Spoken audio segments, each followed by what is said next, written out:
I wanted to take this time to do a video about our Creator, about the one who called things into existence, about the one who created, like this piece of cedar tree. And when you look at the cedar tree and its fine creative rings that he created, it brings a whole new understanding and depth into the details that the Creator put in creation, and nothing will ever respond. Nothing he has ever created, the elements, the clouds, the sun, the ozone, nothing will ever respond to anything else except for the voice of the Creator. And it is yet we humans who have been his creation also, who tend to resist his calling and his will. Or do we?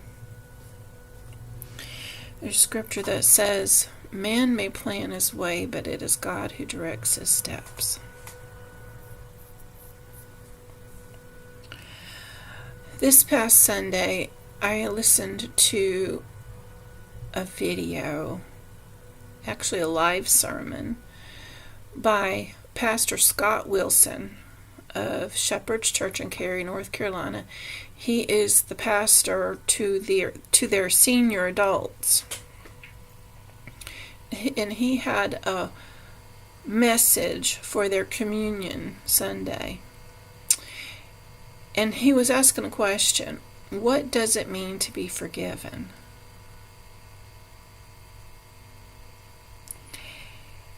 And as he taught what it means in the passage, what we call the communion passage, about what Christ did at the Last Supper, as we call it, when they were celebrating the Passover, the true Passover. And he was talking about the meaning of the bread and the meaning of the wine. And he was telling us that when Christ instructed his disciples to eat this bread and drink this cup, he was teaching them a deeper meaning.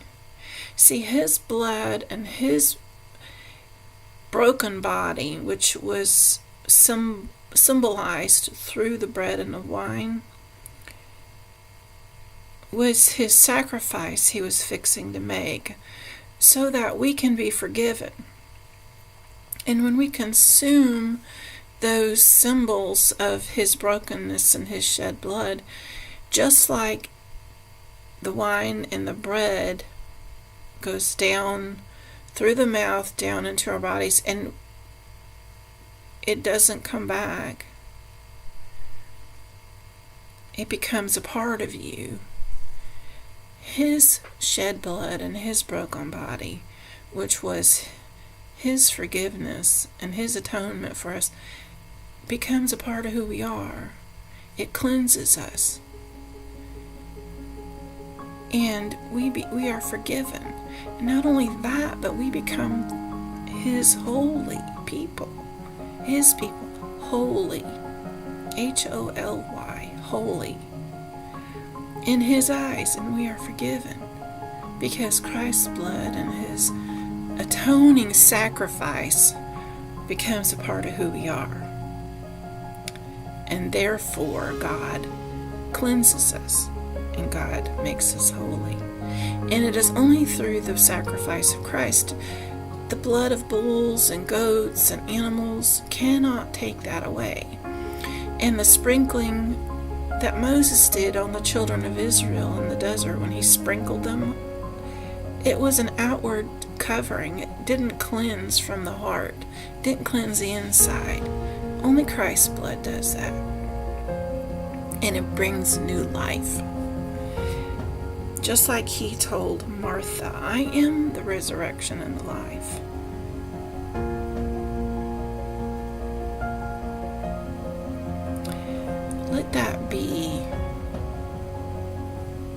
Let that become in your thinking.